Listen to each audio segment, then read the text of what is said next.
Olá, estamos aqui hoje para mais um FAPcast, o podcast da FAP Online. Hoje eu estou com dois convidados sensacionais. Aliás, sou suspeito a falar. Luciana Cavalcante, hoje faz parte do grupo LG Lugar de Gente. Quero depois que a Lúcia apresente. Vem para ser uma especialista na área de saúde e bem-estar, nos programas estratégicos, junto aos nossos clientes da FAP Online e LG Lugar de Gente. E estou aqui também, uma honra ter você aqui, José Antônio, que é o presidente da BQV. Zé, eu quero que você fale um pouco da BQV e quero também que você fale um pouco dessa nossa parceria FAP Online ABQV, Luciana representando a gente, né? Tanto FAP como LG Lugar de Gente, para esse evento que vai acontecer este ano e que eu estou com uma expectativa altíssima, né? Para a gente poder discutir fatores de riscos psicossociais, né? Todas as travas para a nova NR1, desafios que nós temos pela frente. Muita gente que vem falando de NR1 de uma forma ridicularizando o tema, mas é um tema tão importante de saúde, né, que é a saúde mental, né, e que a gente não deveria estar tratando dessa forma, né? E mostra isso para nós que nós temos um desafio ainda maior de mudar a questão cultural dentro desse aspecto de fatores de riscos psicossociais, né? Que muita gente não entendeu que isso vai trazer algo muito importante para recursos humanos na gestão de negócios, que é engajamento, senso de dono, propósito e resultado para as organizações. Vem com a gente nesse bate-papo que eu estou bastante motivado a provocar essas duas pessoas aqui. Vai lá, Lu, fala um pouquinho de você para a gente aqui. Joia. Bom, trabalho com saúde corporativa, saúde e segurança já aí há mais de 15 anos. Tive a oportunidade de atuar em grandes empresas, tive a oportunidade de atuar também em prestadores, né, de serviços nessa área aí, trabalhar com saúde, saúde corporativa, saúde integral, saúde mental. Então, é um tema super importante e cada vez mais estratégico dentro das empresas. Então, é super importante esse seu ponto de trazer isso com seriedade e trazer isso dentro de um arcabouço muito mais complexo do que às vezes vem se falando aí, no mercado. Eu vou tomar a liberdade de te fazer algumas perguntas, porque eu acho que a gente sempre teve muito próximo em alguns clientes que a gente passou junto, né. A Luciana foi da Solar, que é um cliente nosso, um cliente muito especial. O Grupo Solar é um grupo que eu tenho um carinho muito grande, eh, e que a gente começou lá atrás fazendo um trabalho bastante interessante em termos de gestão de afastamento, de afastado, a cultura da empresa muito forte no cuidado e o bem-estar com as pessoas. E eu lembro que você foi uma das pessoas que ajudou a montar um projeto bem estratégico, né, e que a gente vê que esse projeto, ele segue até hoje forte, com um time bastante e muito bem estruturado. Naquela época, né, você estava começando a conhecer a parte de segurança e integrando segurança e saúde, né. Então, isso para mim é muito especial, porque às vezes as pessoas falam de saúde, mas não conhecem de segurança.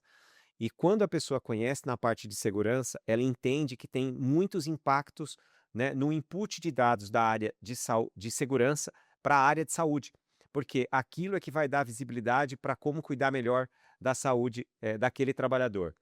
Outro aspecto, e aí falando um pouco da tua trajetória profissional que eu venho acompanhando, né, você depois teve uma trajetória, em empresas, né, de saúde mental, né. Então você teve lá alguns projetos, né, em empresas especialistas nessa área de saúde mental, e eu queria que você falasse um pouco desse trabalho que você fez nessas empresas, né, as plataformas que você trabalhou, produtos que ajudou a desenvolver, e depois, efetivamente, isso até antes de entrar a nova NR1, os fatores de risco psicossociais, quer dizer, bem antes disso, né.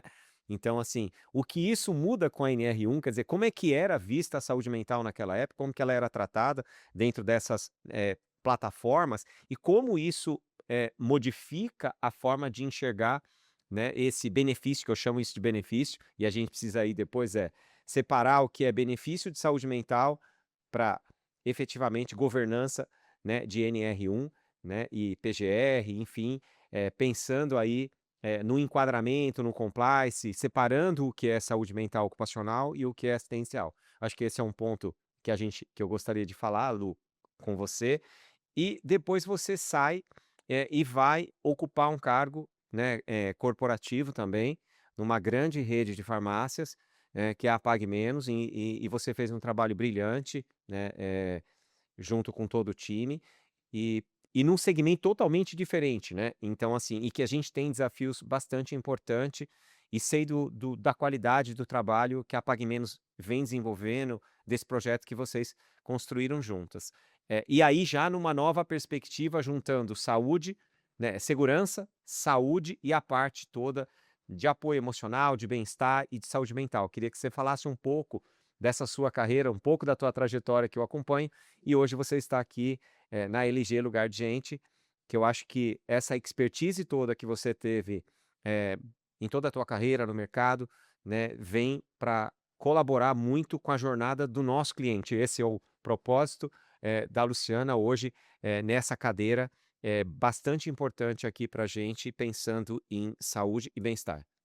Joia, Acho muito que eu fiz um bacana. contexto bem Fez, né. profundo, né. Você trouxe ali todo um resumo, você estava falando aqui e eu fui refletindo e relembrando, né.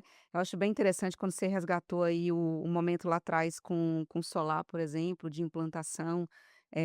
Eu tive a oportunidade de liderar a implantação da FAP lá, e isso foi fundamental para essa ampliação desse olhar de saúde corporativa para olhar saúde e segurança, né, é uma única coisa, é um complemento, principalmente quando a gente olha do ponto de vista normativo, né, precisa caminhar sempre junto. Então, ali foi um grande divisor de águas de carreira, um grande aprendizado. A gente não consegue trabalhar saúde sem segurança, e hoje a gente não consegue trabalhar saúde sem segurança, sem bem-estar, né, e aí já se fala também de felicidade, já se fala de uma série de outras coisas, que eu acho que é para onde a gente vai caminhar aí no futuro próximo. Depois passei por empresas que trabalhavam com saúde mental especificamente, e aí você trouxe que foi um momento ainda que ainda não tinha NR1, e qual a diferença? O que que muda no cenário? Eu acho que naquele momento, e aí você olhando para 5 anos, 4 anos atrás, a gente olhava a saúde mental principalmente com a necessidade de promover acesso à saúde de qualidade para as pessoas. Então, acho que grandes empresas surgiram nesse momento, porque os indicadores de saúde mental cada vez piores, né, então ansiedade crescente, depressão crescente. Nesse meio do caminho, a gente teve a pandemia, que foi ali um acelerador, né, de uma série de questões, e a maior preocupação é como dar acesso à saúde mental para o maior número de pessoas, porque ainda era um estigma, ainda é para muita gente, de buscar uma ajuda de um psicólogo, de buscar ajuda de um psiquiatra, mas isso vem sendo quebrado, ao longo do tempo. Mas quando a gente olha para NR1, a gente sai apenas do olhar de cuidar da saúde mental, olhando para o indivíduo, e a gente precisa olhar para a organização, né. Então a NR1 ela leva a gente cada vez mais para o olhar de como a organização pode ser um promotor ou um detrator da saúde. E a gente precisa mapear para poder entender, de fato, onde atuar. E aí vem papéis e responsabilidades, clareza de papéis, vem ambiente organizacional, liderança e uma série de fatores que tem a ver com o ambiente, né. Então, hoje a nossa visão é que tanto eu preciso dar acesso às pessoas a cuidar da saúde, assim como eu dou acesso às pessoas a cuidar, do corpo físico, atividade física, eu dou acesso às pessoas a um plano de saúde de qualidade, a gente precisa também dar acesso à saúde mental. Mas a gente aí precisa olhar o organizacional, a gente precisa olhar a empresa. E a NR1 chama muito para isso. E eu acho que uma das coisas que mais marcou a minha carreira de uma forma geral, embora eu estivesse olhando para a saúde mental, olhando mais para a saúde, olhando para a saúde e segurança, é ter muita clareza de toda a governança e a gestão da saúde, para que isso seja de fato estratégico para a organização. Então acho que esse é o principal ponto e é com isso que eu venho aí muito feliz, né, muito motivada de colaborar e contribuir aqui para tudo que vocês estão construindo.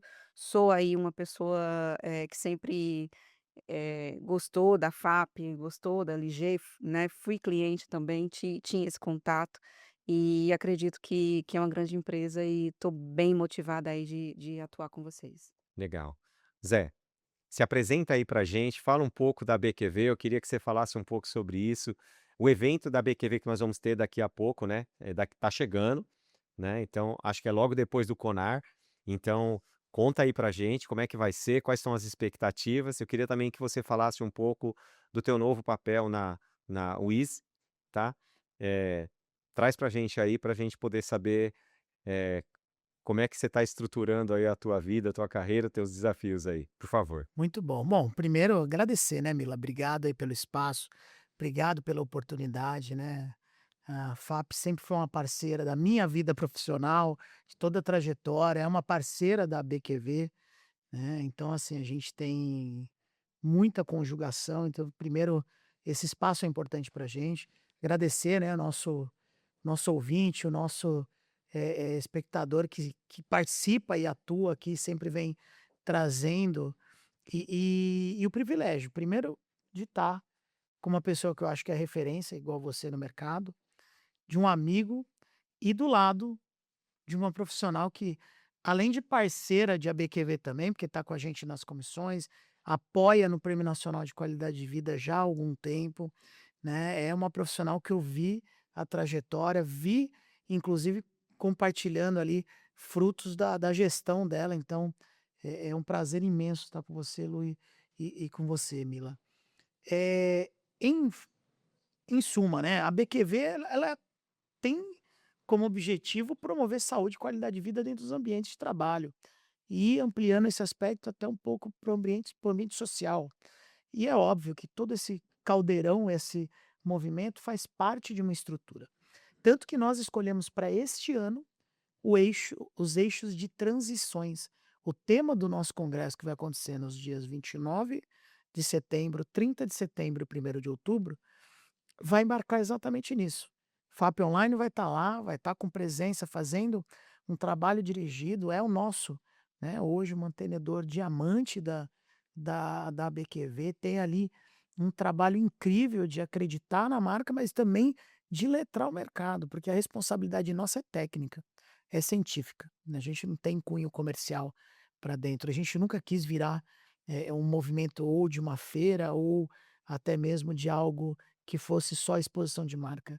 A gente preza muito por essa questão técnico-científica. E quando a gente pega todo esse arcabouço aqui, vou trazer isso nas minhas falas, mas a gente tem falas ainda mais contundentes, que dizem respeito ao posicionamento do próprio RH e da empresa, porque o momento socioeconômico, sociopolítico, ele desprestigia uma reação proativa muitas vezes. Eu estou no meio de uma reforma tributária, que a empresa recebe aquilo com algum nível de readequação e até mesmo muitas vezes com um caminho ali, se não houver readequação eu vou ter, né, ônus sobre isso. Eu tenho agora uma discussão de escala de trabalho, 6 por 1. né, que impacta diretamente modelo, ambiente e tudo mais, né. A gente tem, a perda do bônus demográfico de uma curva, de uma pirâmide etária que a gente não capacitou bem, né, as nossas saídas, os 40, 50 a mais que hoje deveriam estar melhor aproveitados no ambiente de trabalho, e tem uma configuração de 5 gerações no mesmo ambiente de trabalho, com um líder ali. Eu não capacitei gente para ficar mais tempo, não tenho mais reserva disponível no mercado, boa parte das capitais hoje tem sensação de pleno emprego, por conta de todo o sistema que a gente enxerga hoje e sem juízo de valor.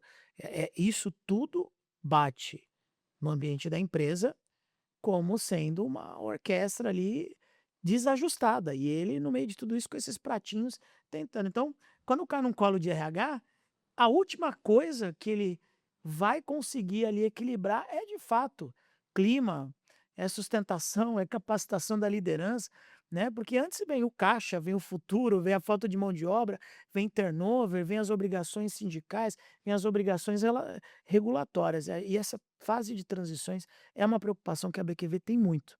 Qual que é a responsabilidade civil, social, econômica que uma empresa tem perante a todo esse processo, né? Porque se eu não trabalhar bem toda essa estrutura e essa camada, automaticamente não vai ter reserva do líder na ponta tentando fazer isso, tá. Então, eh, trazendo para esse momento, acho que tudo que você trouxe é muito importante, porque isso é o cerne daquilo que a gente acredita e principalmente, Mila, a gente com essa nova configuração tem um mercado inundado de prestadores recém-abertos ou prestadores que se readequaram, mas que não têm proficiência, que é um outro ponto também.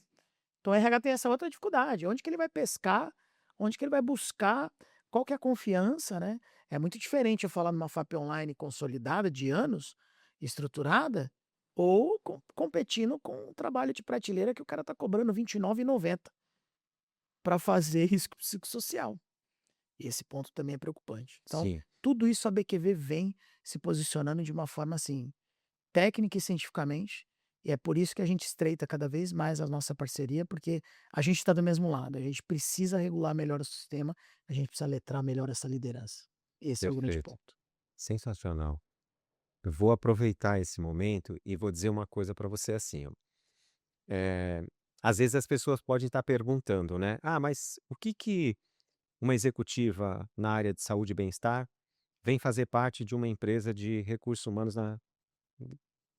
na gestão de negócios, né?" Ou uma empresa de gente, né, de lugar de gente, LG, lugar de gente. Então assim, o que que tem? Qual é a relação?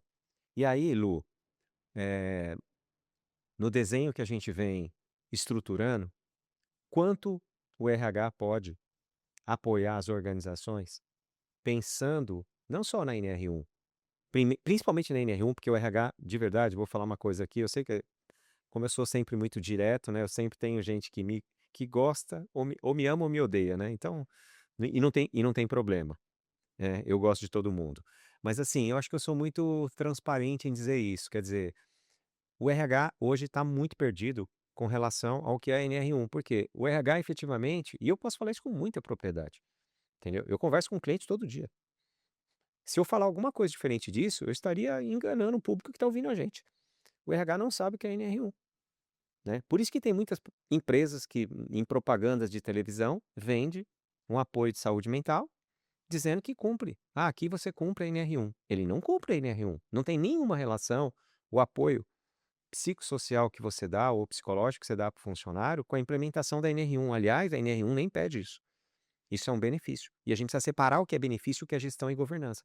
Então, assim, eu queria que você trouxesse para a gente, né, dentro desse desenho que a gente está construindo, para apoiar de fato os RHs, para que efetivamente os RHs tenham autoridade em implementar a NR1, em colher frutos da NR1, em trazer resultado para as organizações implementando a NR1. Eu comento aqui, Zé, que a NR1 foi a norma talvez, mais importante que nós tivemos na década. Eu não tenho nenhuma dúvida disso, tá certo? Para entender novas gerações, o novo mundo do trabalho, novas gerações, o novo mundo do trabalho, como engajar pessoas, como encontrar pessoas que se conectem a um propósito do negócio. Todo mundo que está nos ouvindo aqui, se realmente conhecer de RH, estiver diretamente ligado a qualquer operação em que dependa de pessoas, tem esse mesmo desafio que eu estou falando aqui. Inclusive eu dentro da FAP tenho e a LG tem, todas as empresas têm esse desafio hoje. É contratar pessoas boas que tenham realmente em conexão com o propósito da organização, que entregam valor. Todo mundo hoje está sofrendo exatamente a mesma coisa. Ontem eu entrei num avião que eu estava voltando do Espírito Santo, tinha um cara atrás e ele estava falando, eu vi a voz do telefone e estava ligado. E eles estavam falando de um problema de relações de pessoas, de agenda, de entrar na reunião, de fazer reuniões de 2 horas e de não resolver problema. Eu olhei para trás e falei assim: a gente trabalha na mesma empresa? Eu brinquei com ele. Porque efetivamente o que acontece é igual em todas as empresas. Porque nós estamos lidando com pessoas, com seres humanos, né? Então eu queria que você trouxesse um pouco né, dessa visão, né, do nosso propósito hoje, de como a gente vai apoiar os RHs na iniciativa de implementar uma NR1, né? A gente acabou de criar aí toda uma trilha para ajudar os RHs a pensar sobre isso, a estruturar um modelo para implementar a nova NR1, trazendo efetivamente valor para o negócio. né? O RH não pode ser visto como um custo, ele tem que ser visto como um investimento, investir em pessoas. Perder pessoas no ambiente de trabalho é péssimo. Você tá queimando dinheiro, porque as pessoas, a gestão do conhecimento é muito importante para as organizações, né? Ciclo de aprendizado, contratação, conexão com equipe, fit cultural. E aí, Lu, eu queria que você trouxesse um pouco aí dos nossos desafios e o que que a gente está pensando, pelo menos para dar algumas pílulas para quem está nos ouvindo, né? De como a gente vai transformar isso dentro da LG para que de fato a gente traga esse valor para os nossos clientes. Sim. Assim, o RH, ele tem um papel extremamente estratégico quando a gente fala de NR1. O RH é o grande guardião de pessoas dentro da empresa. Então, ele vai ser sempre o grande parceiro para implementar qualquer ação que venha que tem intenção de promover alguma mudança organizacional. Então o RH tem que estar no centro da agenda. Eu acho que aqui é uma grande parceria quando você olha para uma área de saúde e segurança, ela tem todo ali o papel de fazer um bom mapeamento, de ter uma boa ferramenta, de ter ali toda a parte, de arquitetura de sistema, de, work areas e riscos mapeados ali, ela vem mapeando esse risco, mas quando você efetivamente tem ali o que precisa ser melhorado dentro da empresa, o RH ele é o centro dessa agenda, porque a mudança organizacional, ela passa por pessoas, e o RH é o grande guardião de pessoas dentro das empresas. Eu vou fazer outra provocação. Sim, Na semana passada eu estive num evento que tinham alguns executivos, alguns CEOs de empresa, e veio à tona algumas empresas que demitiram 100% as áreas de recursos humanos. E ali começou, né, algumas pessoas nesse grupo comentar assim: "Acho que eu vou demitir o meu RH inteiro também", né. "Ah, eu também aí um brincou com o outro e falou: "Ah, demite o meu também". Então assim, e aí eu queria trazer uma provocação aqui, são CEOs de empresa. O quanto os CEOs das empresas estão de fato ouvindo os RHs das empresas? Porque às vezes a transformação, ela é barrada, talvez não pelo RH, mas talvez pelo CEO que não quer fazer a transformação. Porque fazer uma transformação de fit cultural, né, ou desse novo modelo de trabalho, entender as novas gerações que entram no ambiente de trabalho agora e que não aceitam algumas coisas que as gerações antigas aceitavam, é muito difícil. Fazer transformação cultural é uma energia gigantesca, né, gigatons de energia para transformar uma cultura de uma organização. Quanto eles estão dispostos a isso também. Então, eu só estou fazendo essa provocação, sim, sim. porque falar que demitiu 100% do RH é bacana, é corajoso. Eu não acho, eu acho que a gente precisa, refletir um pouco melhor sobre isso, né. Se demitiu o RH inteiro, de uma única vez, será que ninguém percebeu que esse RH talvez não estivesse performando? Será que precisou trocar o time inteiro mesmo? Né? Então, tem muitas reflexões aí para a gente fazer, né? Ou, às vezes, precisa trocar o CEO da empresa e não em recursos humanos. Então, a gente precisa tomar um pouco de cuidado, porque vem essas máximas, né, que a gente ouve, e isso vira matéria de jornal e exponencia nas redes sociais, né? E a gente precisa tomar um pouco de cuidado, né? Porque muitas vezes o RH não é ouvido. Eu não estou dizendo que todos os RH são modernos, estão conectados com o modelo de negócio ou que tem o fit cultural do que os negócios precisam. Mas a gente também precisa tomar um pouco de cuidado nesses extremos, né? Que eu não acredito muito nesses extremos, porque eu acho que, primeiro, porque a gente não está buscando culpado, a gente está buscando se adequar ao novo mundo do mercado, do trabalho.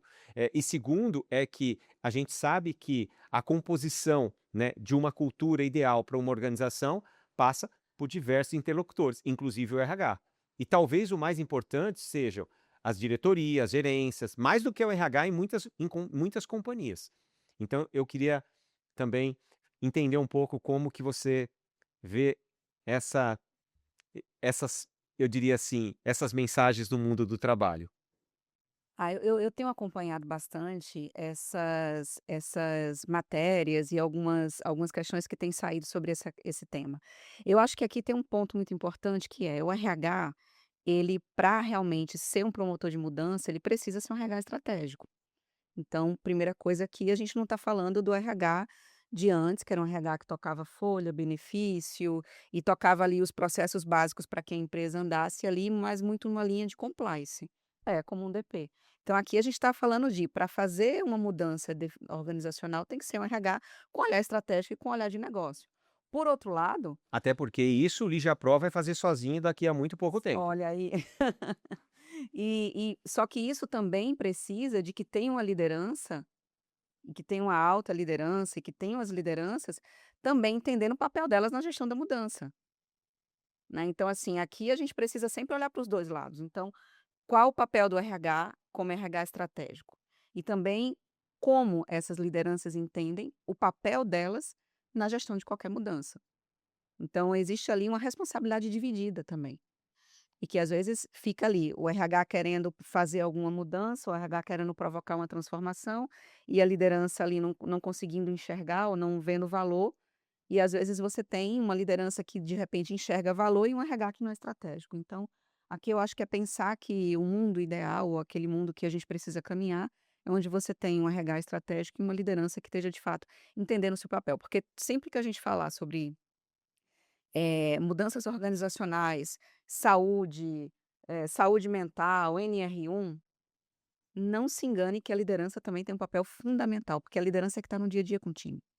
Então, se por mais perfeito seja o plano traçado por uma área de saúde e RH, se a liderança que está ali no dia a dia também não entender o papel dela, como ser um promotor, um agente de mudanças, a coisa também não vai caminhar. Então são muitas camadas de complexidade quando a gente fala sobre isso. Eu também concordo com você que essas questões muito radicais de demite o RH, não tem mais isso, é sempre um extremo, né, e que a gente ali tem que chegar no equilíbrio, e eu acho que aqui é todo mundo, de alguma forma, ali entender qual o seu real papel e criar um ambiente de trocas. Bom, Lu, obrigado por essa resposta. Sei que você tem um compromisso agora, você tem voo marcado, então, assim, não vou colocar uma IA no seu lugar, tá? Então eu queria, agradecer, né, você ter participado, né, desse primeiro Fapcast nosso. Teremos outros, com certeza, muitos outros, né? Estaremos juntos na BQV. Eu acho que esse é um ponto bastante importante. Eu acho que a discussão na BQV é muito legal. Aliás, né, eu queria só comentar aqui, a BQV é o lugar onde eu me impressionei, né? Então, assim, me impressionei com a qualidade das pessoas, dos médicos participando. Efetivamente, eu achava que médico do trabalho não ia participar da BQV, que ia ter muita gente mais de recursos humanos, que ia olhar mais para benefício, menos para saúde. E não, cara, fui surpreendido e por isso que a gente quer estar junto na BQV, porque nós queremos, na FAP Online, trabalhar esse conteúdo com esses profissionais que faz com que a gente aprenda todos os dias. E aprendendo todos os dias, a gente consegue trazer a necessidade desses clientes, desses negócios, para dentro das nossas plataformas digitais. Eu acho que é isso, então fica aqui a chamada. Lu, super obrigado. Eu que agradeço, assim, é um privilégio estar aqui com vocês, 2 profissionais que eu admiro demais, então, assim, é uma honra. Muito obrigada e muito animada aí com a parceria, não só com a FAP, com a LG, mas também com a BQV. Eu acho que a gente tem muita coisa bacana para fazer daqui para frente. Obrigado, Obrigada. Lu. Às vezes a gente está fazendo comparações de RHs que demitem um RH inteiro, num país em que a mão de obra é muito fácil de você eh, ter mão de obra qualificada, engajada, empenhada. Mas ontem eu ouvi de um banco uma fala que foi bastante impactante para mim. Eu voltei pensando nisso. E o que eu ouvi é assim, ó. Essa geração nova, eu tenho que contratar gente jovem, porque gente jovem tem mais conectividade com tecnologia. Mas eu tenho uma empresa de gente mais velha, que eu tenho gente aqui de muitos e muitos anos, mais de 20, 30, 40 anos, e, e eu tenho um desafio que é essas pessoas novas que eu contrato, elas se desengajam muito rapidamente. Então, eu contrato, frustro e eles vão embora, né? Cria aquele voo de galinha, né? Empolgação, aí não tem sustentação, aí eu perdi. Então, assim, e isso muitas vezes está muito relacionado a essa questão que a gente está comentando. Quer dizer, eu não tenho tanta mão de obra assim, eu tenho que atrair, eu tenho que reter, eu tenho que motivar, eu tenho que engajar e eu preciso entregar. Não é algo fácil. E tem um ponto aí, Zé, que eu queria que puxasse nesse contexto que você trouxe brilhante, que é assim: o RH sozinho não vai fazer isso. como é que eu conecto o negócio no RH? Boa. Mila, então, olha que desafio, né? O RH tendo que acoplar e enxergar a estratégia no meio de todo esse movimento. E você tem ritos de organizacionais, de tendências que são fortemente, competidores muitas das vezes desse movimento. Ele precisa, além de conseguir encaixar a estratégia de RH, ele está no momento onde de repente a sustentabilidade começa a crescer. Aí depois vem um ciclo de ESG, né? Aí depois você começa com um ciclo de automação, robotização, e aí esse ciclo já logo é substituído por um de inteligência artificial. Olha que doideira. A gente na BQV não escolheu transições à toa. É que o movimento de transições ele está cada vez mais constante.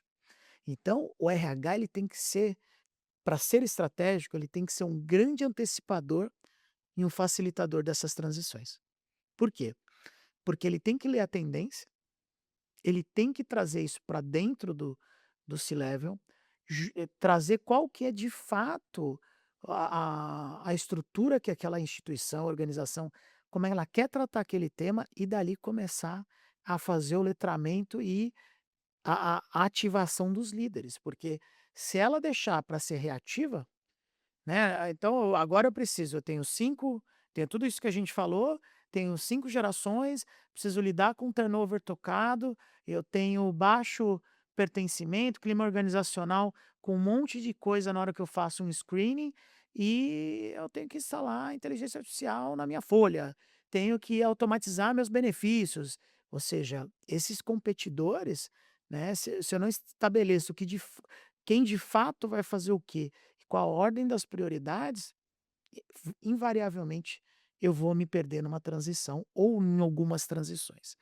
Eu tenho comigo o seguinte: o RH ele vem fazendo um trabalho de incorporar habilidades cada vez mais estratégicas. O que muitas vezes ele não consegue é ativar o C-level ou o board da companhia no sentido de tratar os temas de saúde, de segurança, de qualidade de vida como como estratégicos para o principal ativo dele, que são os colaboradores. Então a gente ainda tem porque está competindo com toda essa poluição. E um jeito que esse RH tem para fazer isso é, numa leitura antecipada e na concepção, trabalhar números para mostrar impactos. E para fazer análises no sentido de convencer. Preciso começar por essa pauta, porque isso nos onera mais, isso nos ofende mais e isso tem uma urgência. Então, e tem que existir um preparo também do RH da leitura e dinâmica dos números que circundam toda a atividade de gente e gestão, para que ele tenha uma eficiência de colocar para o C-level o que de fato vai impactar para o negócio. É muito difícil hoje um RH que esteja posicionado em todas essas frentes. A gente tem, né, poucos RHs que chegam nesse nível de proficiência. Por isso que muitas vezes a demanda vem do conselho, bate no C-level com uma discussão e já vem uma orquestração muito mais operacional do que estratégica por conta do RH. Muito bom. Eu queria só chamar a atenção de um ponto que você trouxe, que é muitas vezes o RH tem que subir para um CEO de empresa e tem que levar ali um contexto até para, vamos dizer assim, materializar o valor tanto da área de segurança como da área de saúde. E aí eu vou chamar a atenção disso, porque assim, ó, na minha carreira, quando eu trabalhei dentro de empresa, eh, talvez eu tive a sorte, ou a boa sorte, de sempre que os RHs iam para a mesa com o CEO ou com o presidente da empresa, enfim, eh, e que tinha que falar algum assunto na área de segurança ou na área de saúde, os RHs por onde eu passei sempre me chamava como área de segurança ou o médico que era o responsável pela área de saúde, e nós sentávamos os 3 na mesa. No o meu os meus RHs, por isso que eu falo que eu tive a boa sorte, nunca, eh, se limitaram ou nunca pouparam a área nem de saúde nem de segurança, no sentido de chamar ali a responsabilidade para explicar o que estava acontecendo, seja na área de saúde, seja na área de segurança e bem-estar. E isso eu acho muito positivo e eu vejo os RHs hoje fazer muito pouco isso. Eu vejo muitas vezes o RH sentar na mesa e ali ter algumas perguntas. Eu estou falando isso porque eu estou fazendo agora sensibilização de fatores de riscos psicossociais com o board das empresas e não está lá o engenheiro de segurança nem o médico de trabalho. Quer dizer, por mais que ele me chame para fazer sensibilização, é muito importante que o engenheiro de segurança e o médico de trabalho daquela organização estejam sentados junto ali, né? Porque ele precisa entender que eu estou fazendo uma parte do papel que os dois deveriam estar fazendo com o time.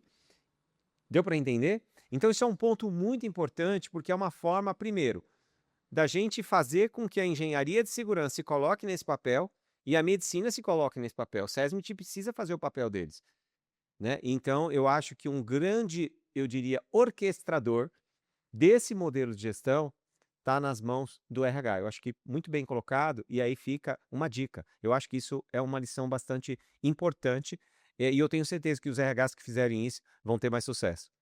Porque você está trazendo uma matéria muito técnica para a mesa, é complexo. Às vezes eu começo a falar de fatores de risco psicossociais dentro da LG, que é uma empresa de recursos humanos. Eles falam, ô Mila, me ajuda aqui. Peraí, por que isso? Por que Traduz, né? isso? Por que isso bate nisso? Por que isso? Quando a gente foi construir agora, dentro da plataforma do FAP, então a gente tem toda a parte de leitura de atestado médico por IA, né? E além disso, a gente tem um orquestrador que lê o atestado médico, tem um orquestrador de IA dentro do FAP, lê o atestado médico, identifica, é atestado com qual CID, com quantos dias de afastamento, vai ter que passar por uma telemedicina, vai fazer uma consulta dentro do ambulatório médico, entendeu? Eu tenho um orquestrador ali dentro. Né? E quando a gente foi desenhar tudo isso, eu tive que explicar para os RHs e para as áreas de produto por que a gente faz isso na saúde e segurança, porque eu preciso avaliar a capacidade laborativa. Por isso que chama ACL, Avaliação de Capacidade Laborativa. Quer dizer, ele precisa de fato ficar afastado 15 dias de um atestado médico, ou eu posso fazer uma consulta no quinto dia e falar, ó, no sexto você já está bom. Por quê? Se as pessoas têm tempo de recuperação, e eu não preciso falar isso para você, que você é um médico sensacional que eu admiro demais e aprendo muito com você, é assim, o último médico que avalia o paciente tem muito mais condição de dizer sobre a saúde dele e a capacidade laborativa do que avaliou ele há 6, 7 dias atrás. Pode ser que realmente a pessoa precisasse de 15 dias para se recuperar, mas tem pessoas que pode ser que ele se recupere em 5. Então, assim, objetivamente isso traz uma conexão de resultado muito importante. Por exemplo, a gente sabe, nós sabemos, porque nós estamos muito próximos dos clientes, a LG sabe disso, né? É que alguns segmentos, a falta de um profissional na frente impacta faturamento. A gente sabe que isso é crítico. Então, entre ali você ficar 15 dias afastado e você ter um funcionário que afastou até o quinto dia, no sexto ele volta a trabalhar, isso traz resultado para a empresa. Não é só absenteísmo, é o quanto ele, nesses 5, 6 dias, vai trazer de resultado para a companhia. É sobre isso que nós estamos falando. E aí nós estamos dizendo o seguinte, que não se trata da leitura de atestado por IA, não se trata só do orquestrador de ACL dentro do FAP, mas do resultado que isso traz para o negócio. Sem contar que quando eu não mando um funcionário para a Previdência Social, né, eu estou deixando de correr o risco de aquilo se transformar num benefício acidentário pelo CID-NETEP, a gente sabe disso. E isso, muitas vezes, né, a gente tem, inclusive na plataforma do FAP, que eu estava mostrando para os nossos RHs, de um cliente especificamente, que cada afastamento de B91 custava, no índice de FAP daquela empresa, R$100 mil. Então, cada afastamento vai custar o ano que vem a mais sobre a folha R$100 mil. E esses números são importantes para o RH convencer o board a entender a importância que tem de um afastamento, de um afastado, né, de uma sinistralidade na Previdência Social. E aí eu estou falando isso porque hoje eu tenho muita clareza quando eu converso com os RHs aqui dentro, porque eu tenho muito especialista de RH dentro da LG, e quando eu começo a falar disso, muitos especialistas de muito tempo de mercado em RH não entendiam isso, não tinham essa visibilidade. Talvez alguns RHs ainda não tenham, porque isso muda o jogo, né? Muda o jogo. Então, quando a gente fala de agentes orquestradores dentro da plataforma, e a gente vai falar muito de IA, né? Muita gente acha que a IA deve substituir muitas pessoas. eu falo internamente aqui que quem conhecer muito de IA, né, provavelmente terá um mercado farto pela frente. Talvez aquele que não conheça de IA vai perder o emprego para quem conhece. Mas eu não acredito hoje ainda que a IA vai substituir as pessoas, né? Pelo contrário, eu entendo que cada vez mais as pessoas vão aprender a trazer o melhor resultado da IA para o negócio e cada vez mais as empresas vão investir nessas pessoas, né, contratando mais gente que vai usar a IA para melhorar o resultado das organizações. Porque eu vejo hoje as empresas no Brasil ainda muito pobre nesse aspecto. Por quê? Nós ainda funcionamos em caixinhas hierárquicas. Nós mantemos a questão da hierarquia. Vou dar um exemplo. Eu tenho hoje aqui, Zé, um desafio, por exemplo, do RH de colocar um funcionário para trabalhar em 24 horas. Eu tenho. Então, assim, eu vou ter que pôr um funcionário para trabalhar em 24 horas. Imagina que eu estou no varejo. O varejo tem essa necessidade, uma loja, né, uma farmácia, enfim, eu tenho que colocar em 24 horas para trabalhar. Imagina que eu tenho a área de saúde e de segurança totalmente desconectada do RH. Ah, eu estou fazendo periódico, eu não vou fazer esse admissional. Não, admissional é prioridade. Ah, então, mas se o RH efetivamente não tiver com a área de saúde debaixo da sua hierarquia, talvez não sejam as mesmas prioridades. Talvez alguém que está cuidando do SESMIT, imagina que é a produção, ele está muito mais preocupado em fazer periódico, né, em fazer ali um atendimento do funcionário que está na linha de produção, que tem que voltar logo para trabalhar, e não está preocupado com a admissão em 24 horas. Então, assim, os processos se quebram, porque as áreas não estão conectadas. Então, assim, nós ainda somos hierárquicos em caixinhas e por isso que muitas vezes a gente fica brigando internamente. Às vezes a gente tem um clima organizacional ruim porque a gente tem metas diferentes. Então fica puxando um que quer atender um funcionário para ele voltar logo para trabalhar e o outro fala assim: "Oh, atende logo aí porque eu preciso colocar um admissional para frente". Então assim, quando a gente não pensa na jornada do cliente, a gente tem muita dificuldade. E o que vem mostrando para a gente, o grande orquestrador da IA vem mostrando para nós, falhas nos processos, porque eles não são prioridades. Eles não têm o mesmo nível de prioridade porque estão em hierarquias diferentes e estão muitas vezes com propósitos diferentes, né? Então o propósito da área de segurança é um, da área de saúde é outro, da área de recursos humanos é outro. Por isso que eu estou falando que, assim, cada vez mais, pensando nos processos integrados, que eu diria assim, são processos sobressalentes ao negócio, mas são muito importantes para a conectividade do negócio e resultado do negócio, a gente precisa estar junto. Então, queria ver se ouvir um pouco você, como você vê isso no teu dia a dia, se você também percebe essas disparidades, né, no mundo dos negócios. Mila, isso, cara, isso é uma tese, né? E acho que tem duas grandes conexões aí. Eu vou falar um pouquinho da BQV assim, e até trazendo um pouco as nossas preocupações. A gente vem abordando isso em algumas frentes. Então, esse ano, por exemplo, a gente vem trazendo um relatório de impacto do Movimento Gerar Bem-Estar, que está sendo confeccionado, vai ser lançado no Congresso, tá? A gente hoje tem o privilégio de ter o maior congresso técnico-científico da América Latina no segmento. Então ali a gente vai ter Eu não tenho dúvida disso. um conjunto de exposições trazendo principalmente cases do Prêmio Nacional de Qualidade de Vida, que hoje é o maior número de finalistas de um prêmio no mundo. Esse ano provavelmente a gente bata 50 finalistas no 29º Prêmio Nacional de Qualidade de Vida, que vai acontecer em dezembro desse ano. Então o que que a gente fez? A gente pegou o 28º prêmio, que foi o ano passado, e colocamos alguns cases exatamente para como é que ele como é que está essa transição? Como é que está esse processo de adequação? Como é que você, reconhecido que ganhou o prêmio, está lidando com esse desafio, inclusive para falar o que você já errou ou o que você ainda está errando para inspirar aqueles movimentos. Então, o movimento Gerar Bem-Estar traz um conjunto de empresas numa camada e muitas vezes numa maturidade até antes desse grande finalista de um prêmio nacional.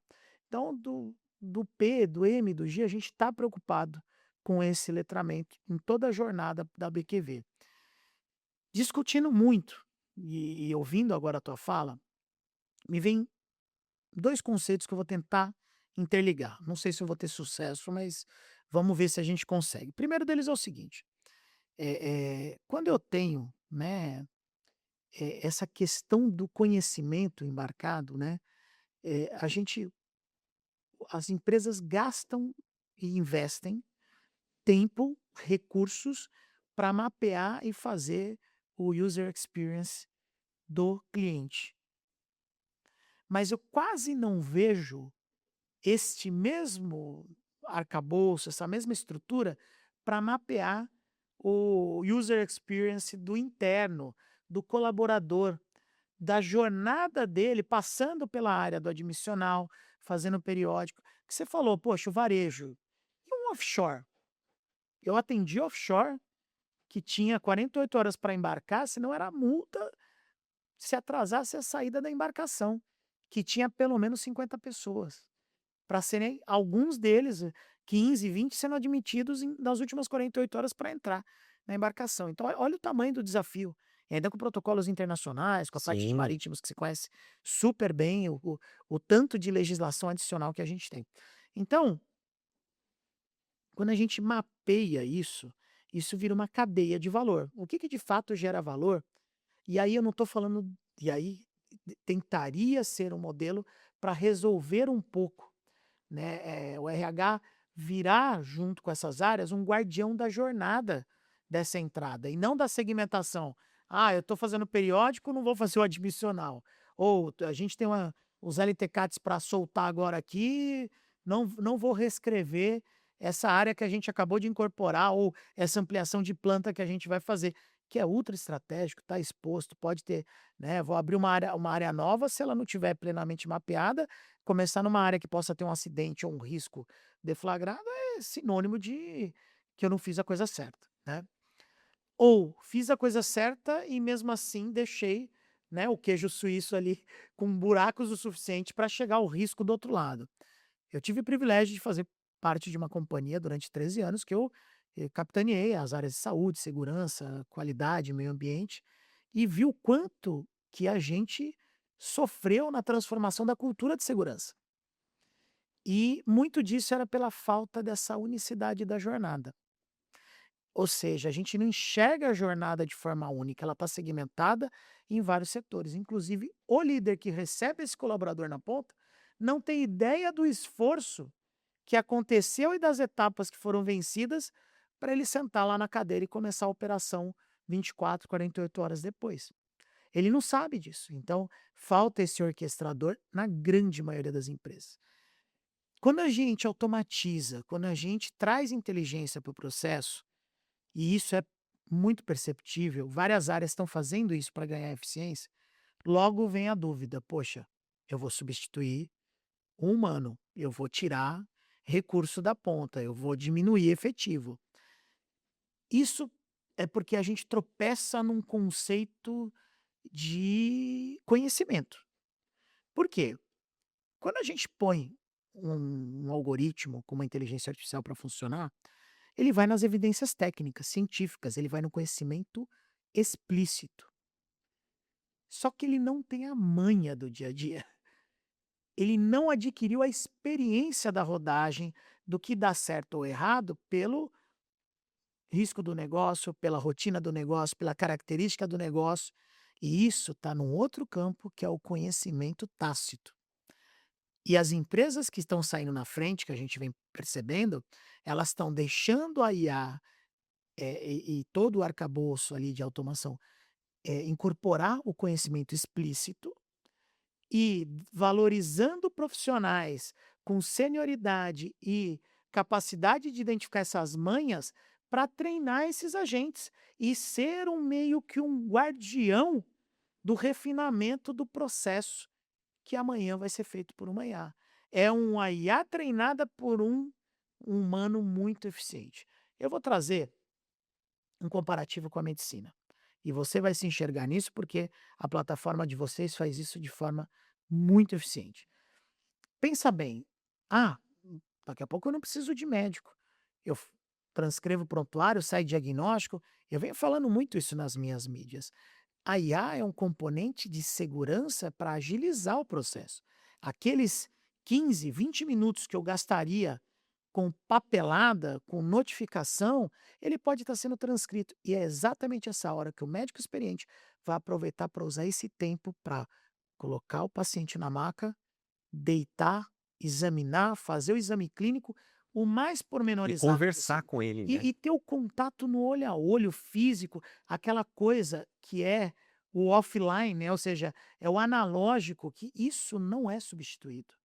Ah, mas e a telemedicina? Mesmo na telemedicina, se eu tiver existem várias técnicas para isso, né, e se eu estou do outro lado vendo, eu estou identificando coloração, formato, desvio do ou qualquer outro comportamento que me leva a caracterizar e trazer diagnóstico. Se eu estiver olhando para baixo e digitando tudo que a pessoa está falando, ou preocupado em fazer uma receita, ou gerar um relatório, que eu estou gastando um tempo que eu poderia estar tendo o contato direto. Então, eu não abro mão da concepção de que sai na frente quem enxerga a IA como uma grande alavanca de eficiência e valorizando o profissional que tem conhecimento tácito, que tem o dia a dia, que tem experiência para treinar bem e sair na frente de qualquer outra. A IA vazia te produz muitas coisas boas, mas que não tem identidade com o negócio, que não tem personalização, que não levam ao impacto nem na jornada desse cliente externo e muito menos na do interno.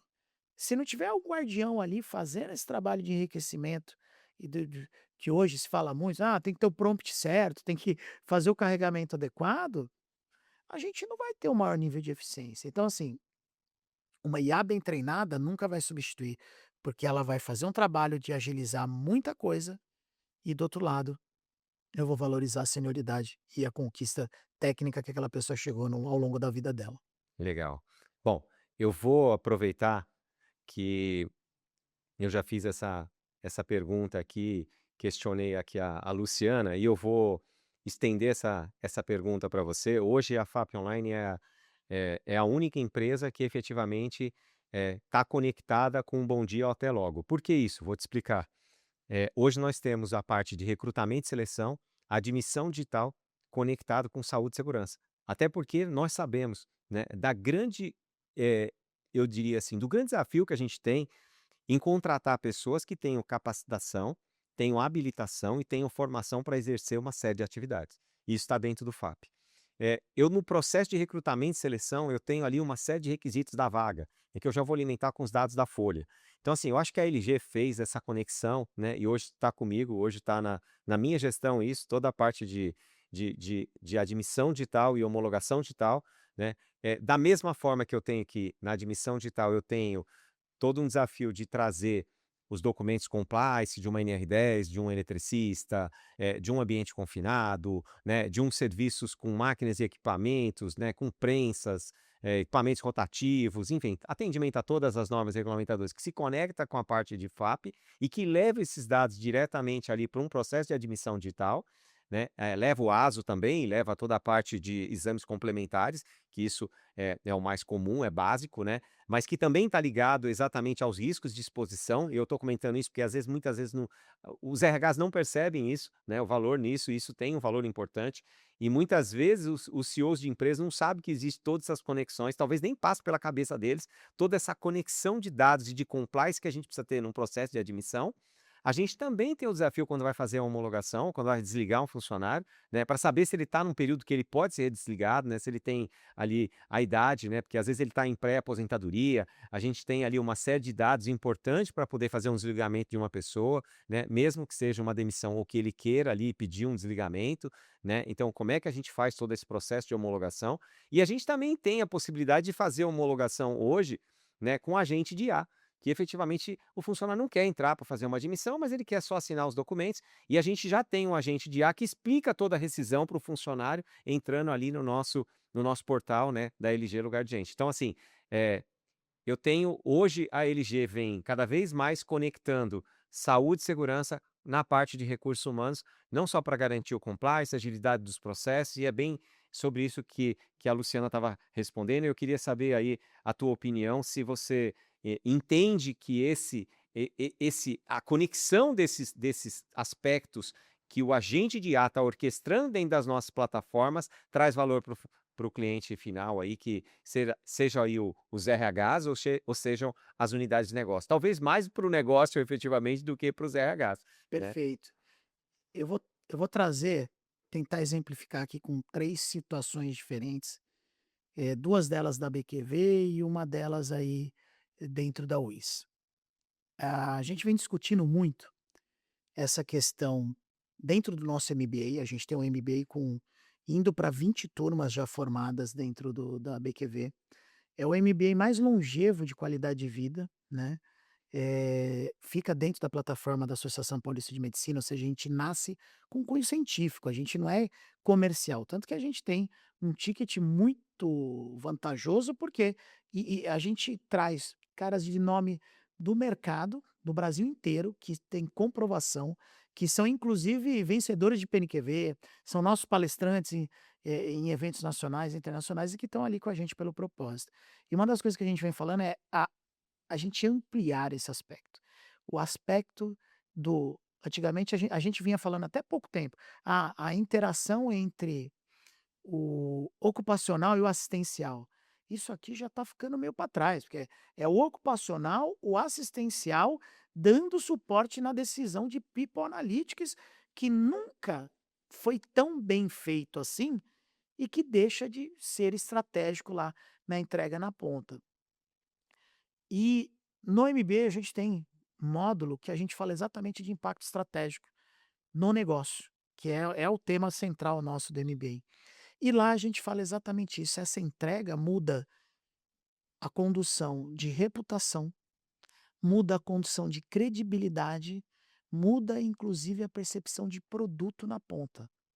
Então por quê? Porque você está tendo um compromisso de ter alguém certo no lugar certo, com uma jornada ajustada, que reflete no teu colaborador lá na ponta, interagindo com o cliente, mais satisfeito, mais conectado, mais empoderado, num outro nível de processo ali. Ou seja, isso a gente mostra essa jornada que as empresas que estão investindo nessa conectividade, nessa transposição, eles estão gerando resultados, inclusive de valorização acima da ação, das ações em bolsa de valores acima do mercado, né? Jim Collins já trouxe isso no livro Vencedoras por Opção, quando ele compara companhias aéreas que fizeram investimento em gente, teve um push acima de 30%. Então, assim, isso não é novo, isso está desde a década de 70 vendo sendo estudado. É que agora a gente vê um data lake maior, com mais dados, com mais coisas, com possibilidade de você interagir. Junto com isso, a gente lançou um livro pela BQV, que é a 8ª edição do nossos temas avançados em qualidade de vida, onde no capítulo 4 eu escrevo junto com o professor Ogata exatamente essa jornada da interação, quanto que esse tipo de preocupação aí do oi ao tchau é importante, qual o papel estratégico da congregação ali dos dados da ocupacional com impacto e com a saída bem mensurada. E aí, uma experiência que a gente está vivendo atualmente, tá? E aí eu vou trazer o ambiente da UIS, né? A UIS ela tem mais de 50 anos de história e mais recentemente abre a 13ª vertical do grupo para cuidar só de benefícios corporativos com foco em saúde, odonto e vida. E vem um time super diferenciado para fazer esse papel. E ali a gente falou: "Cara, como é que eu começo a transpor dado e entregar mais qualidade na ponta?". E a gente teve a sorte de ter um parceiro conjugado que foi o Serasa junto com a gente. A gente criou um modelo de leitura, eh preditiva e apropriada, onde a gente consegue enxergar dados de eficiência. Eu vou te trazer um exemplo que nos chamou muito a atenção. A gente pegou uma base gigante para estudar quais eram os principais fatores sociais, econômicos, da jornada do cliente e de saúde que determinavam a pessoa ter um infarto, numa amostra gigante. E nós chegamos em características que trouxeram muitas reflexões, e algumas delas foram até tapa na cara. Homem acima dos 40 anos, fala, até aí tudo bem. Solteiro ou divorciado, que pegava 2 ou mais condições e que no final não estava usando o plano há pelo menos 24 meses, 2 anos. Aí você fala assim: "Caramba, Zé, cadê o colesterol? Cadê a atividade física? Cadê os exames preventivos?". Não foram relevantes na linha de predição. E desses 5, só desses 5 somente o último falava de saúde. Os outros são socioeconômicos. E quando eu tiro ele, eu ainda tenho a acurácia perto de 90%. Então, enquanto a gente fica preocupado com o óbvio, a gente deixa de mapear essa jornada que você já tem na tua plataforma. Por isso, Você por tem isso. todos esses dados na tua plataforma, cara. Você percebeu? Sim, Você consegue hoje, sim. com todo o Os arcabouço do dados que você tem de Serasa, recurso humano. que a gente tem um produto lá para mapear a rede, comportamento, fraude, desvios, eu consigo mapear, inclusive, a questão, junto com eles lá, de conflito de interesse a conflito ético legal, da rede, dos prestadores. Quando eu olho isso, eu falo, cara, olha a importância dos dados que você coletou, da admissão, da chegada, da evolução desse cara, prediz muito mais do que o arquivo de sinistro do plano de saúde. Com certeza. Ô Zé, mas é fantástico isso que você está trazendo, mas fantástico mesmo, porque eu fico pensando aqui, né, olha como às vezes as coisas são mal interpretadas, né.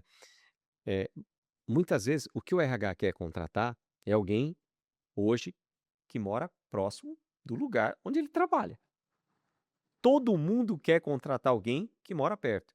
Muitas vezes, né, a gente ouve, né, aí a gente vê aí a polarização, quer contratar lugar perto para pagar menos vale transporte, e não é sobre isso, Pois é. né, não é sobre isso, porque isso é um custo muito pequeno perto daquilo que pode representar para o trabalhador. Ele trabalha perto de casa, se ele tiver um problema, por exemplo, com o filho dele, ele sai daqui em 2 minutos, ele chega, né, não 2 horas, ou pega 2 condução e anda 50 quilômetros.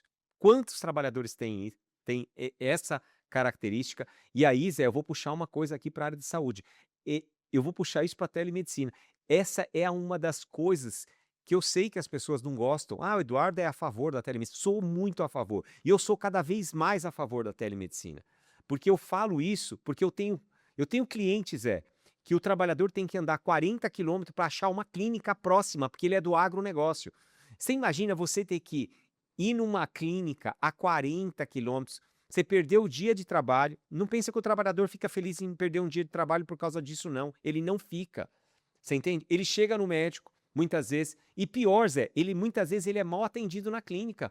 Você entende? Às vezes o médico não faz o exame físico, né?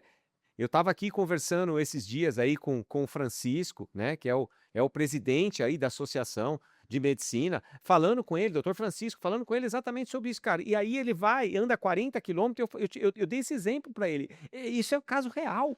Você entende? E aí ele chega lá, o médico não faz o atendimento clínico nele. Aí eu não permiti fazer a telemedicina, porque na telemedicina não tem o exame físico. Mas ele também não fez na clínica. Mas ele deveria fazer. Não se trata disso. Se trata do quanto a gente está efetivamente conectado naquilo que é importante para o paciente. Antes de ser funcionário da empresa, ele é um paciente.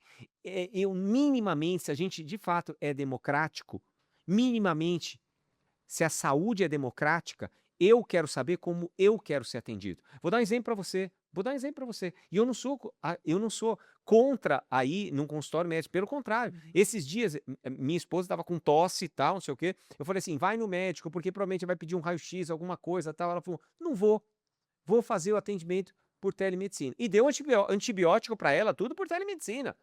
Beleza? E ela não foi.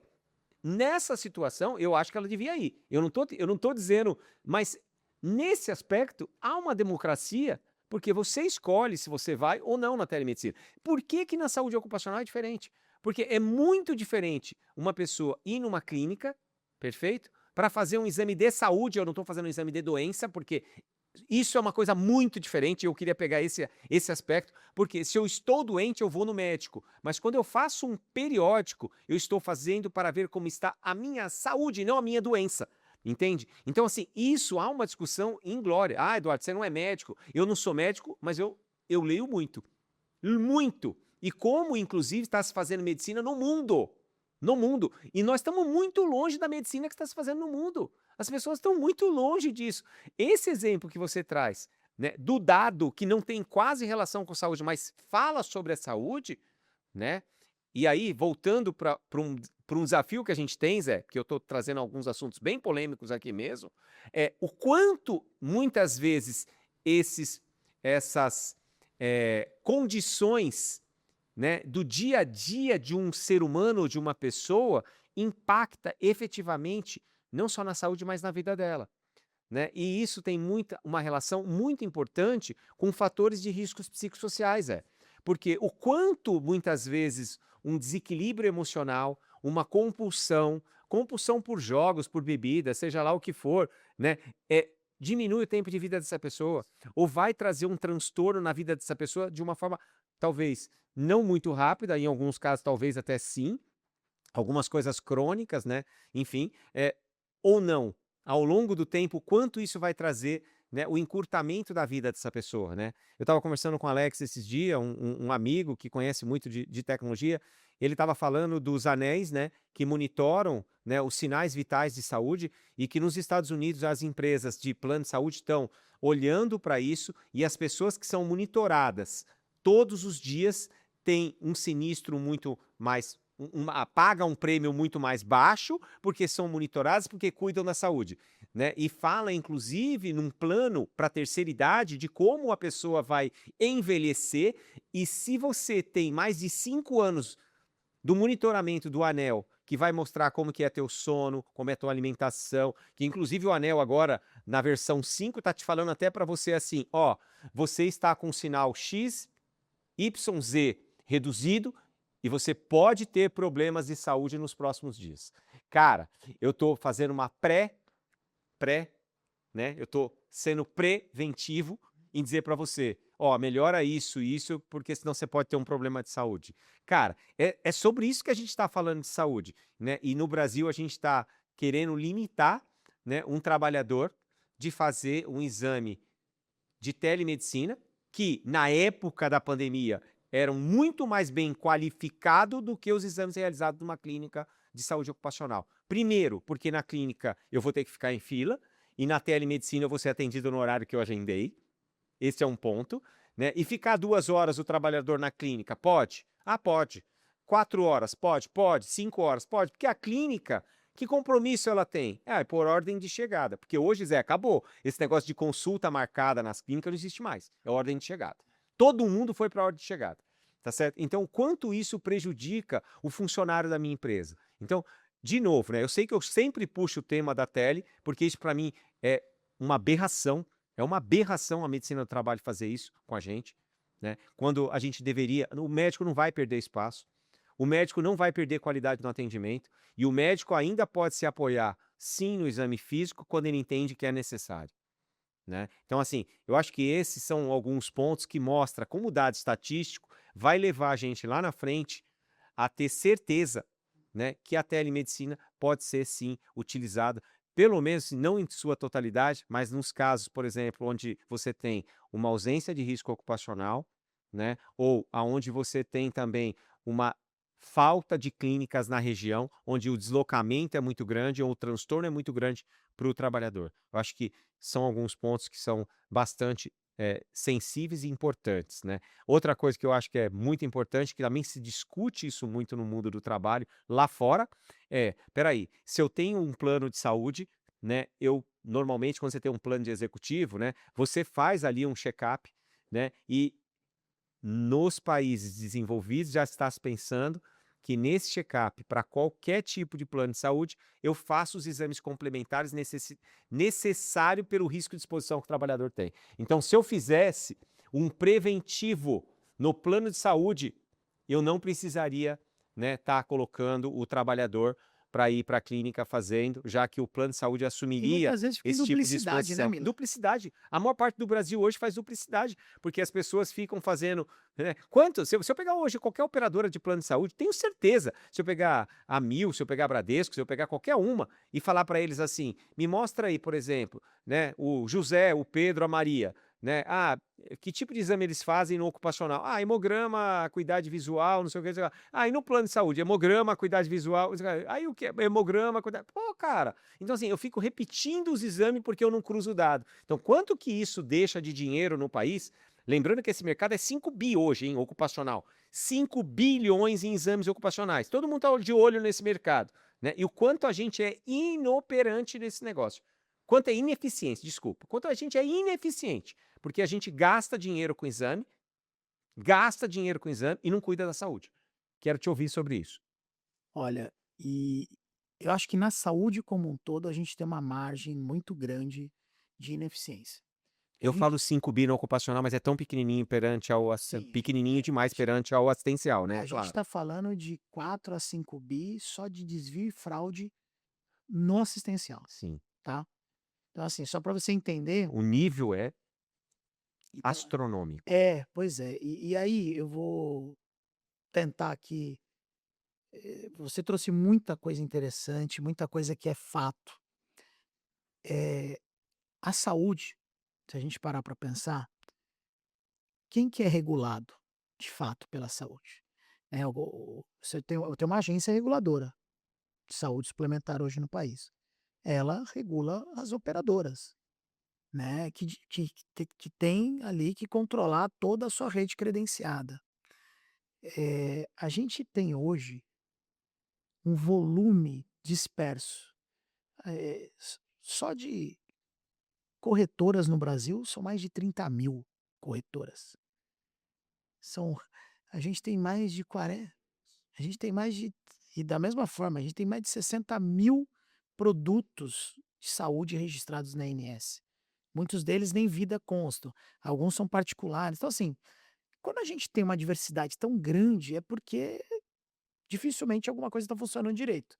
Porque quando eu tenho um mercado que achou um rumo, ele começa a polarizar, ele começa a ser reproduzido, né. Então, dificilmente a gente está encontrando um denominador comum, que esteja na saúde ocupacional, que esteja na saúde assistencial, porque os incentivos estão completamente desalinhados. A clínica está ganhando por exame. Quanto mais exame ele ganhar, melhor para o cara. Então essa hiperindicação, essa duplicidade é motor para manter um sistema. Ele não tem apetite nenhum para fazer prevenção.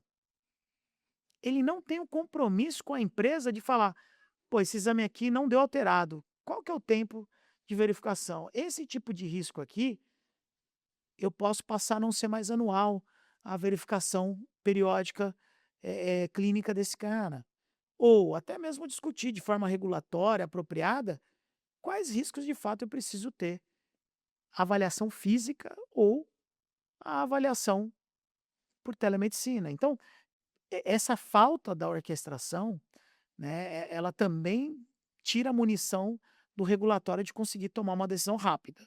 Zé, mas a telemedicina para pra saúde para saúde assistencial, ela eu acho, tá, por isso que eu tô te perguntando, porque eu não tenho certeza do que eu tô falando.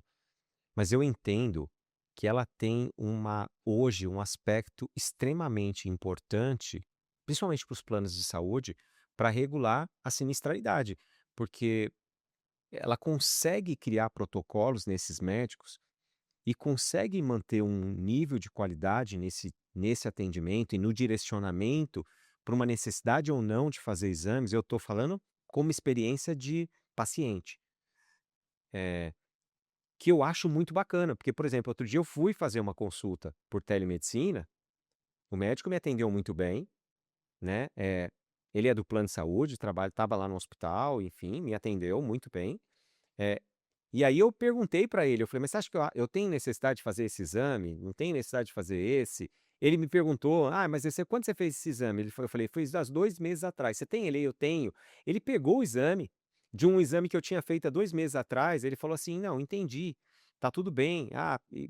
Ele foi me perguntando e a gente foi ali conversando numa consulta madura, e que se eu tivesse, por exemplo, dentro do hospital e ele só tivesse a fim de que eu fizesse o exame para aumentar o sinistro do plano de saúde, porque muitas vezes é isso que acontece, tá certo?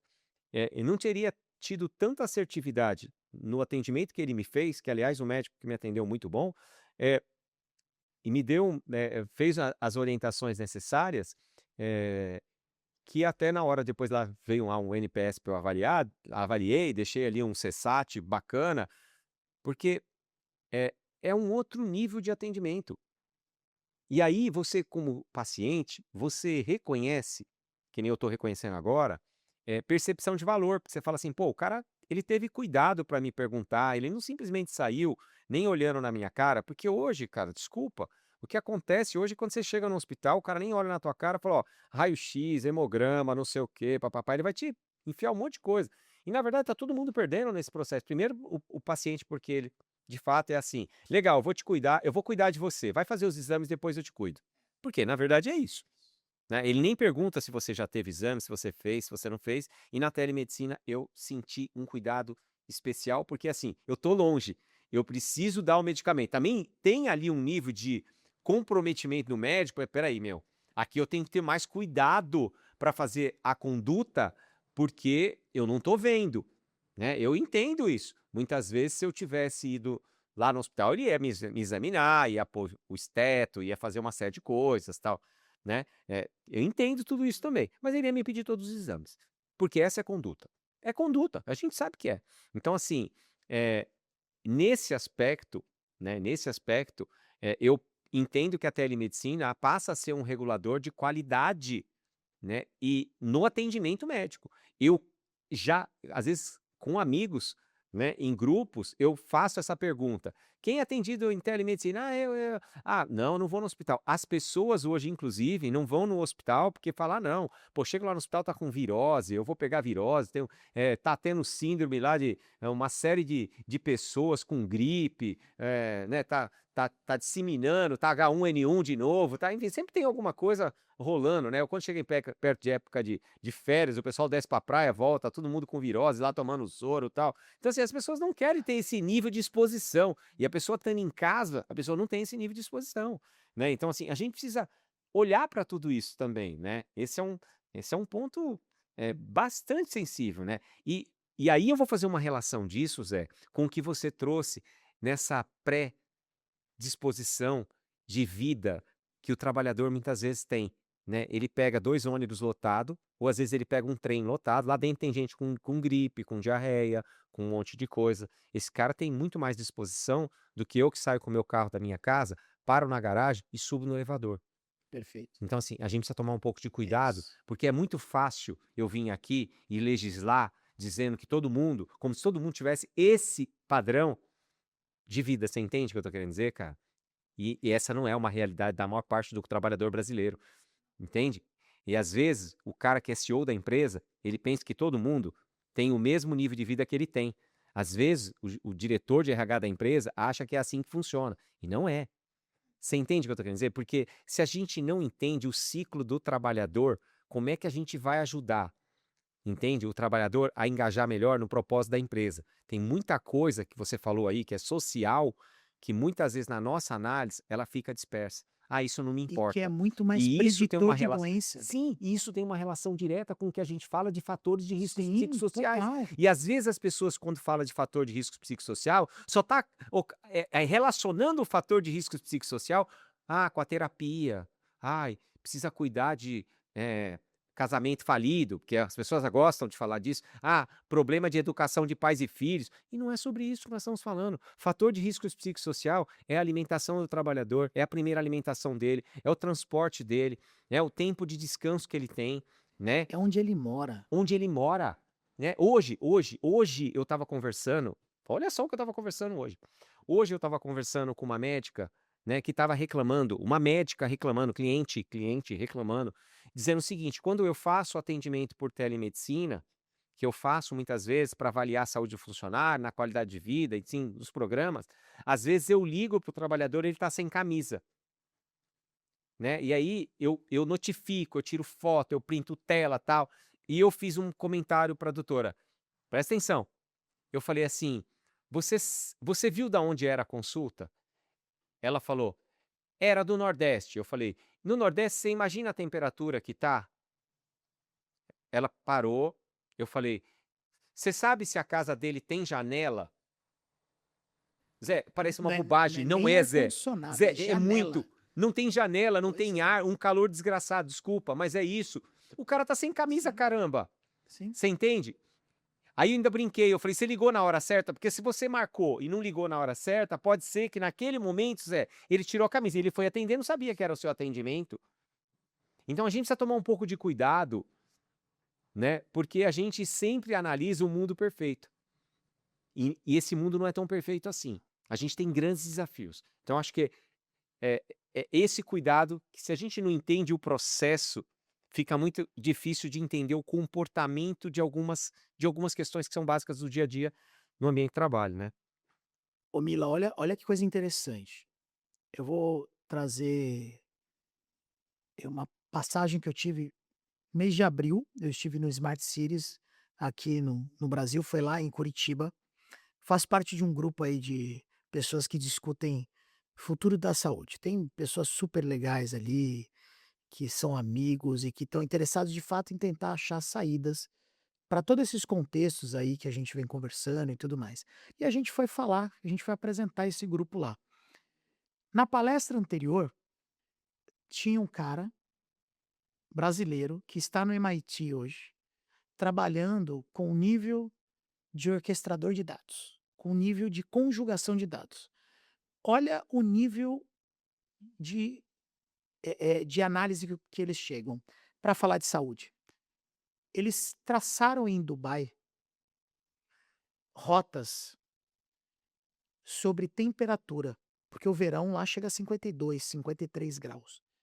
Eles têm mapeado, inclusive, as rotas mais quentes para trabalhar, porque lá, como é uma região desértica, a vegetação não é nativa.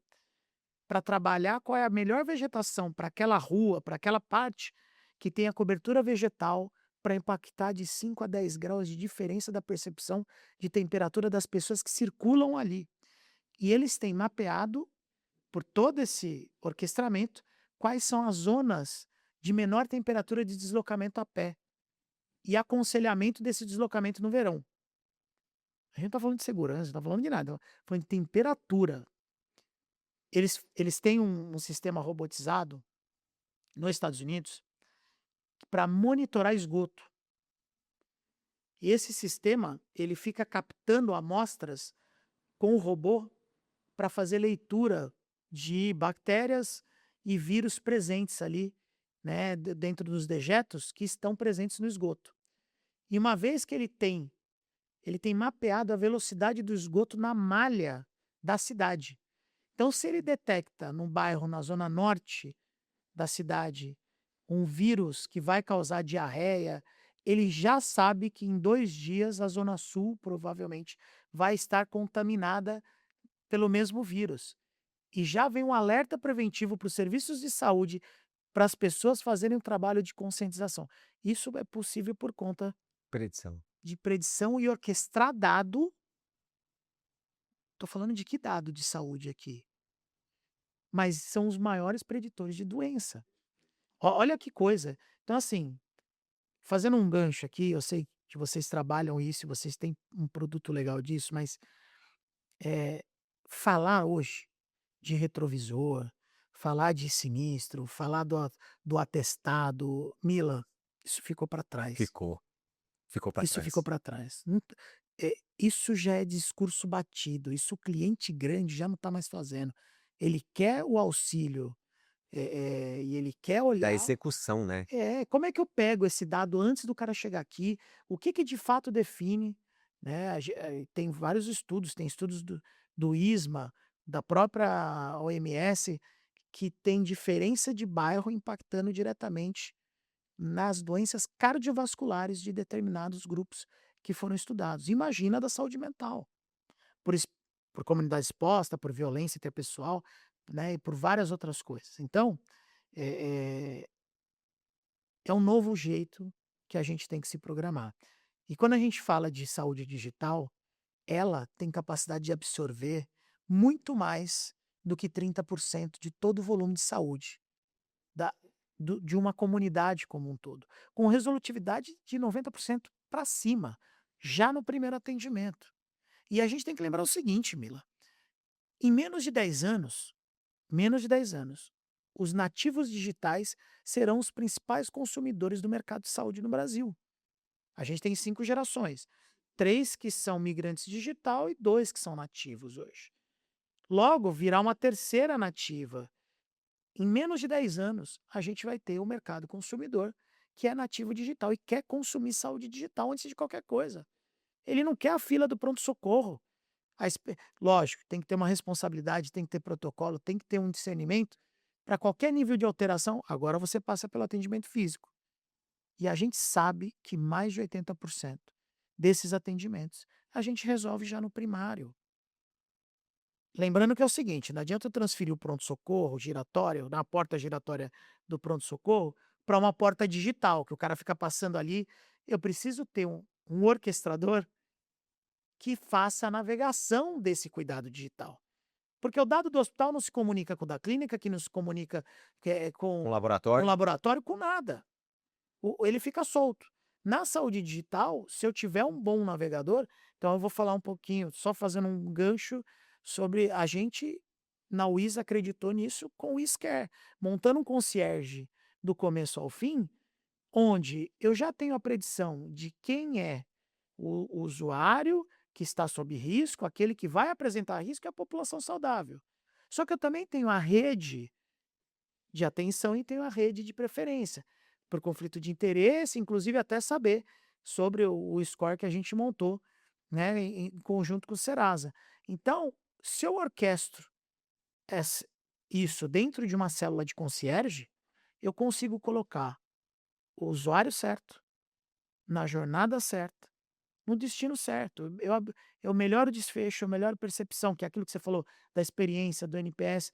Eu paro, eu só não vou substituir o físico pelo digital, eu vou orquestrar que esse cara passe uma vez e resolva o problema dele. E não que ele fique pingando 4, 5 vezes. Tudo bem, diminui o exame de raio-x, disso, daquilo, mas precisou de 3, 4 consultas em pronto-socorro digital. Então, essa orquestração precisa acontecer no digital.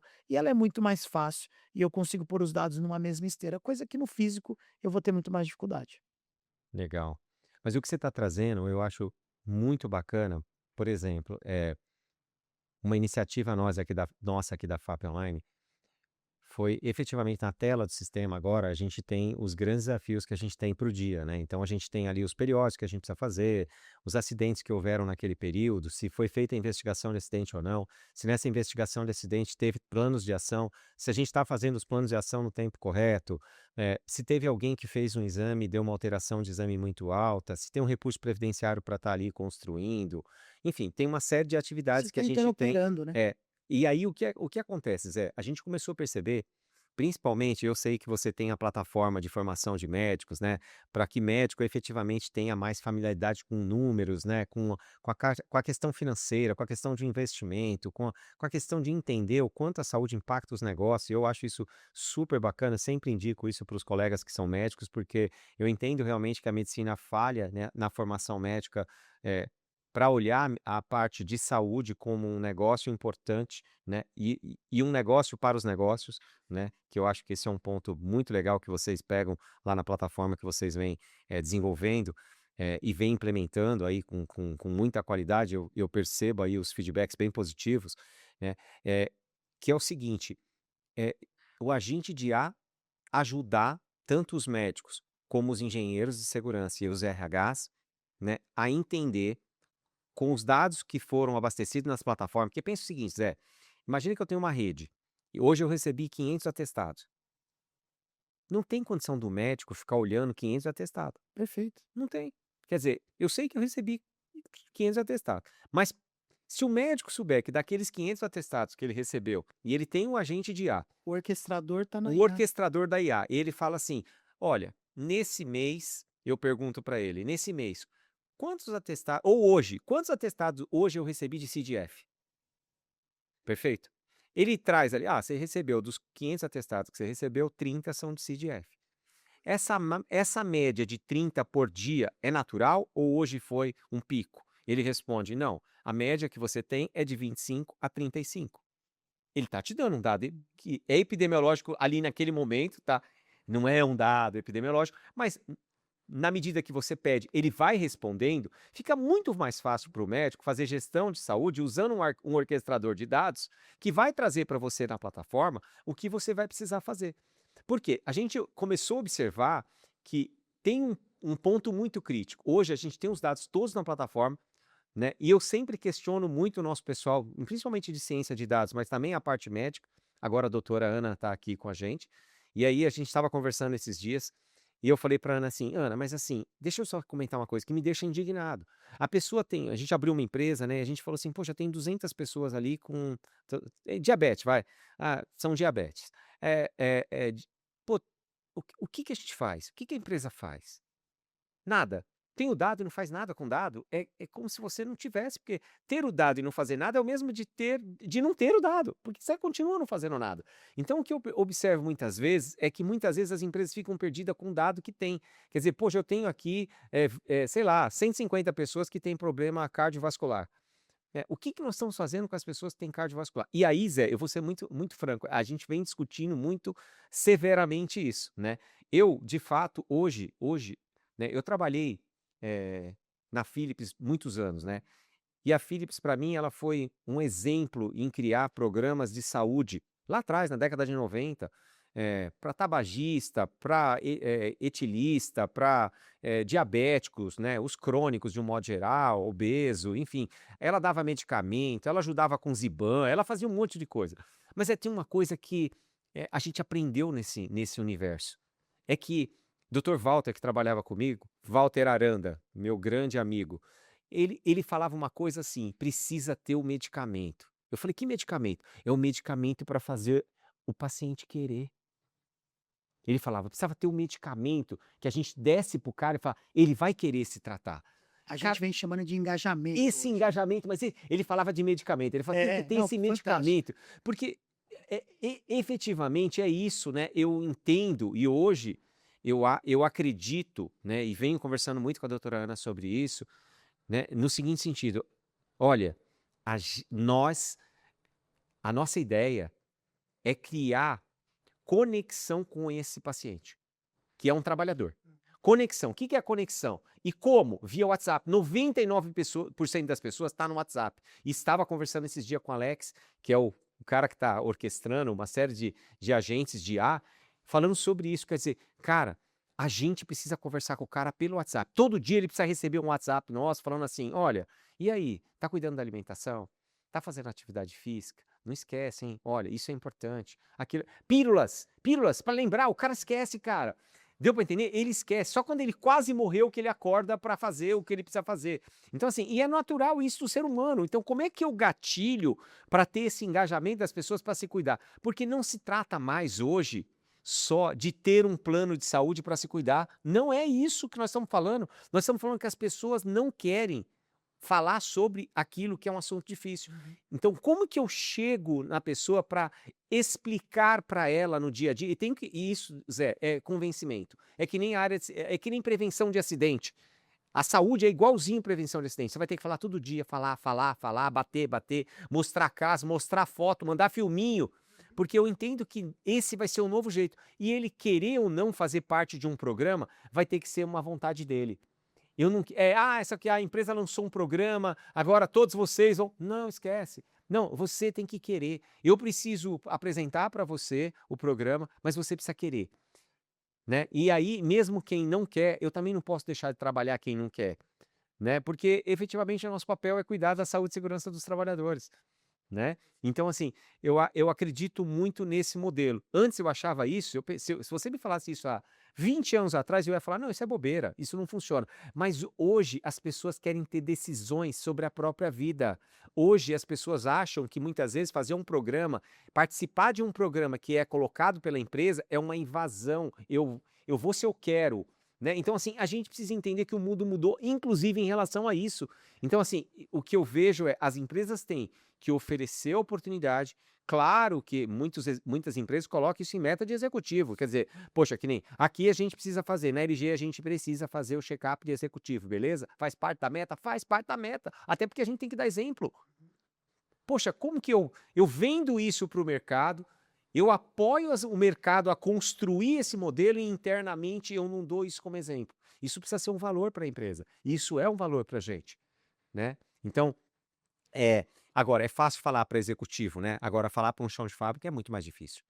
né. E outra coisa, Zé, que eu também eu acho que é super importante, né, como é claro que esse assunto vai para o próximo podcast, mas eu queria só chamar a atenção no seguinte, né, como muitas vezes a alimentação também dentro da organização, né, ela está conectada com a atividade do trabalhador, com a caloria que ele precisa, né, questão de carboidrato, quanto de proteína, com uma série de coisas, né, porque às vezes, o assunto de qualidade de vida, né, não é só do RH, ele passa por de novo, né, por um processo, quer dizer, tem que estar conectado. Eu vendo qualidade de vida na minha empresa, né, e faço um evento com os funcionários, né, e dou cachorro quente e coxinha. Pô, quer dizer, eu quero mudar a alimentação, mas eu mesmo não dou exemplo, né? Então sempre comento aqui pro pessoal, né, sempre falo pro pessoal: "Gente, ó, lembra, nós temos um plano de qualidade de vida internamente. Então quando a gente vai trazer mesmo uma visita aqui, Zé, né, então assim, tenta ir para uma salada de fruta, tenta ir para né, por alguma coisa.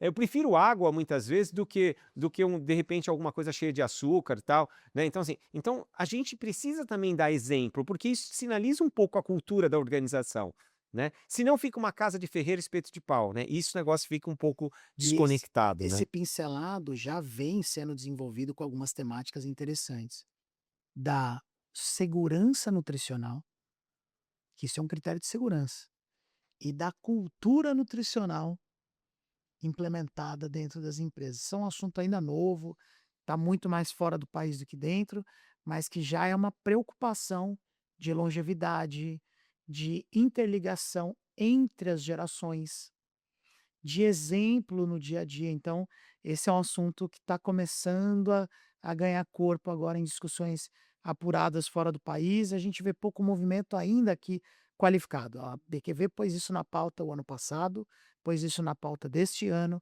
Nós fizemos encontros periódicos para falar sobre a questão nutricional. Tem gente com programas muito bons, com retórica muito positiva e que vem com resultados bem impressionantes. Mas isso ainda são ilhas pequenas de conhecimento e faz toda a diferença isso que você está falando. E eu vou dizer uma coisa, a gente sabe, né? Eu vi você gravando alguns podcasts falando sobre as canetas, né? E eu acho muito interessante, eu estava na Itália, que eu fui tirei férias e fiquei na Itália nas minhas férias. E fiz uns 3, 4 voos internamente. As companhias aéreas é muito interessante, né? Aí fazendo só uma comparação, são mais velhas do que as companhias aéreas no Brasil. Aliás, o Brasil não perde para ninguém. As companhias aéreas são fantásticas, eu não tenho nenhuma dúvida disso. Mas tem um ponto que é muito interessante. O que se serve a bordo também é muito mais simples do que se serve na companhia aérea aqui no Brasil, né? Ou em alguns países, enfim, de outros continentes que não sejam os europeus, que eles são mais tradicionais. Mas tem um ponto muito interessante. O cara serve café, água e uma fruta. Então, assim, é diferente muitas vezes, e aí eu fiz uma conexão, conversando até com a esposa no dia, eu falei assim, tá vendo, ó, no Brasil muitas vezes, né, serve aqueles salgadinhos fritos, cheio de gordura, né, cheio de, né, de, enfim, saturações ali, né. Então, assim, eh, e muitas vezes, né, a gente resolve isso de uma maneira muito simples, né, seja ali com uma maçã, seja ali com uma, sabe, uma fruta, uma pera, né, enroladinha ali no plastiquinho, tal. Então assim, é simples, mas é mais saudável, né. Então isso passa por uma mudança estrutural, né, cara. Eu tenho certeza que inclusive vi lá teus podcasts as canetas, né, vai trazer um novo mundo, né, e principalmente quando baratear, né, Zé, porque hoje ela não é acessível a todo mundo, mas com certeza as pessoas vão cuidar melhor da alimentação e a alimentação vai ter um valor na percepção do cliente que usa a aeronave, que usa as redes aí né, de aviação, né, seja aeronave ou então muitas vezes nos trens, né, que eles servem também em alguns lugares alguma alimentação, sempre está se pensando numa alimentação mais saudável, né? Tava muito calor na Europa, um calor muito forte, né, tá certo? Muito forte, mas, cara, em nenhum lugar, né, a gente, observou servindo uma alimentação que fosse uma alimentação, de repente, eh, muito, saturada, sabe. Sempre pensando em alguma coisa mais natural. Então, assim, eu acho que fica a dica aí, porque a gente sabe que esse mercado vai mudar, né. Muito, muito. Você falou do mercado dos análogos de LP e Jeep, vão mudar a tarifa de voo, vão mudar a configuração têxtil, vão mudar, já está mudando, né? eh, a retórica de cardápios, do noturno de restaurantes. Nos Estados Unidos isso já é uma evidência. A gente tem mais de 10% da população usando algum tipo de análogo lá, né. Então assim, isso vai mudar muito, muito. Esses próximos anos serão anos de reconfiguração dessa lógica, né. A gente não pode ser inocente de achar que o componente da caneta vai acabar com a obesidade. Até porque se acabasse com a obesidade, acabava com a própria caneta, não é isso. Ele vem para controlar, né, uma epidemia, na verdade, um movimento até de acúmulos, né, Esse assunto vai ficar para um próximo podcast, mas você já me explicou que ele não mexe só na compulsividade pela alimentação, sim, mas ele também traz alguns benefícios muitos. neurológicos, psicológicos, de ansiedade, controle de uma série de coisas, que talvez seja um assunto bastante interessante para a gente conversar num próximo Vai ser um podcast. prazer. Zé, muito obrigado, estou fechando aqui. É sempre muito, muito, muito bom falar com você. Pô, eu que Quero agradeço. estar junto com você no Conar, nós vamos fazer um bate-papo no Conar, então já fica aqui a dica aqui, nós vamos falaremos no Conar e estaremos junto na BQV, Nossa, evento da BQV. BQV. Você que está nos ouvindo, venha para a BQV, muita, muita qualidade.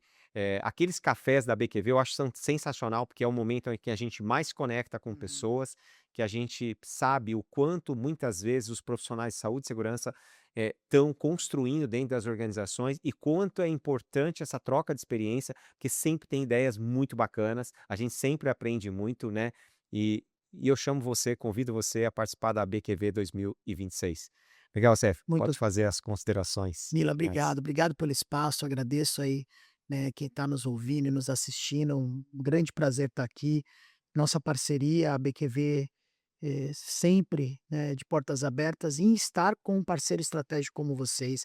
Você, para mim, é um profissional de referência, além de ser um amigo muito querido. Então, queria convidar todos que possam conhecer, né, não só a FAP, né, no seu a FAP Online em toda a sua estrutura e consistência, mas a própria BQV, né. Deixo o convite para que vocês possam acessar lá abqv.org.br, a gente está à disposição, e a gente vai fazer questão de te receber lá para poder trabalhar esses assuntos que são tão importantes. Obrigado por tudo, meu amigo. Obrigado. Obrigado aí pela presença de todos nesse bate-papo nosso tão rico aqui, por mais um FAPcast, o podcast da FAP Online, uma empresa do grupo LG Lugar de Gente.